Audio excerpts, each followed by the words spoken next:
Hello everybody, welcome back to How to Reset Info channel. In today's video, I'll show you how to easily manage the timeout settings in the printer settings on your Canon i-SENSYS MF657Cdw.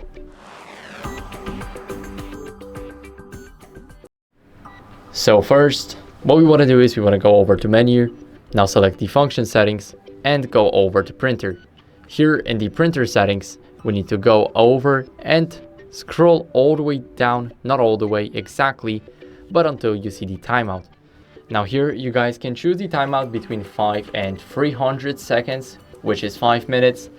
And here you guys can either add, subtract, or you guys can enter the custom seconds. So for example, let it be 116.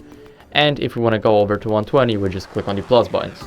Now we can click on apply, and as you guys can see, now those settings are applied. So that's basically it for the video. I hope it was helpful. If it was, then leave a like, sub, and a comment, and I'll see you in the next video.